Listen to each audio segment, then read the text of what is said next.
दोस्तों 5 अगस्त को मर्यादा पुरुषोत्तम भगवान श्री राम के मंदिर का शिलान्यास होने जा रहा है।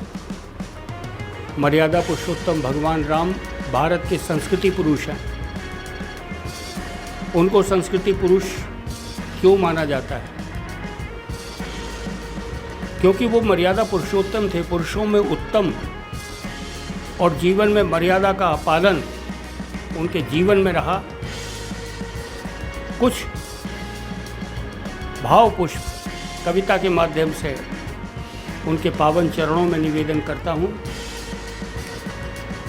राम जी के विषय में कि निस्वार्थ ही सेवा करते, लोभ न रखते मन में।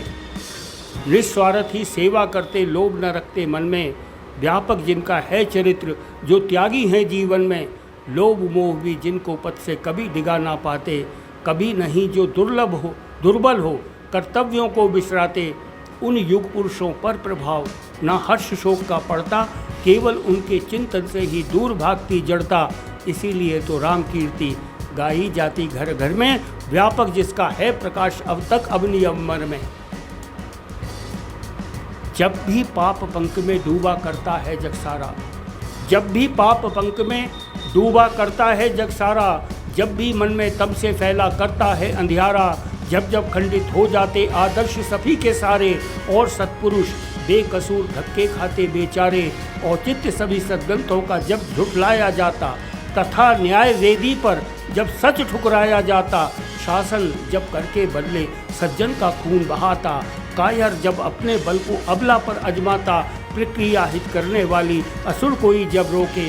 परोपकार करने वालों को अदम कोई जब टोके। वंश बेल जब दुष्टों की बढ़ने लगती भूतल में। अपराधी जब निर्भय घूमा करते हैं जल थल में।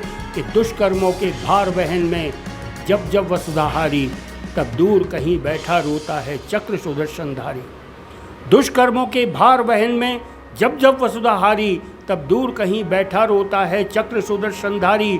कि शेषशाही फिर किसी तरह भी चैन नहीं ले पाता। शेषशाही फिर किसी तरह भी चैन नहीं ले पाता। प्रकट स्वयं को कर देता है राम रूप में आता। औरों को सुख दे देने में कष्ट स्वयं जो सहता।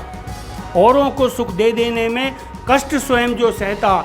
जिसके मन में सदा सर्वदा प्यार का झरना बहता। उस पर कविता मूर्ख कवि कैसे तू कहता है। अवध नहीं उसकी ठोकर में त्रिभुवन तक रहता है। वही अवध के जन जन के नैनों का नीर बना था। राजपुत्र होने पर भी वो तापस वीर बना था। जाति भेद मिटवाने को शबरी की पीर बना था। त्याग की शिक्षा देने को ही राम फकीर बना था। अरे धन्य पिता वो दशरथ जी और कौशल्या माता। धन्य पिता वो दशरथ जी और कौशल्या माता। जिनके कारण प्रकट हुआ भारत भू पर सुलत्राता। आज देश में सत्ता की ही होड़ लगी है भारी। सुविधा और अधिकारों पर मोहित है जनता सारी। कि 14 वर्ष अवधि जिसने पूछ खड़ाऊं गुजारी। धन्य भरत भाई जिसने सत्ता पर ठोकर मारी। रूखे सूखे फल खा कर रातों को भी जागा। संयम निष्ठा के आगे था पत्नी को भी त्यागा। सेवा में 14 वर्ष बिताए भाई की जीवन के। फिर भी हंस के सहे सदा कांटे तूने बन के। कि इस भारत की संस्कृति को तुझ पर अभिमान रहेगा। जब तक धरा गगन है लक्ष्मण तेरा गान रहेगा। सुना वन गमन जब अग्रज का कुछ ना सहन हुआ था। कारण कुबरी जान और भी क्रोध गहन हुआ था। कि दूजा कारण माता हो तो मौन हर कोई रहता। इस कलयुग का प्राणी माँ को धन्य धन्य भी कहता। भला शत्रुघ्न को कैसे सत्ता का मद होता। राम विरह में जिसका रोया रोया हो जब रोता। और देखिए भगवती सीता के लिए कि विदा बाद जो कभी नहीं लौटी थी पीहर को। विदा बाद जो कभी नहीं लौटी थी पीहर को। प्रीतम की ही सेवा में जो भूल गई थी घर को। मोल न जिसकी सेवा का राम चुका पाए थे। कह न सके कुछ भी थे केवल नेत्र ही भर आए थे। कि फिर भी अग्नि परीक्षा में कुछ ना संकोच किया था। धन्य सती सीता माँ तुमने हर विष मौन पिया था।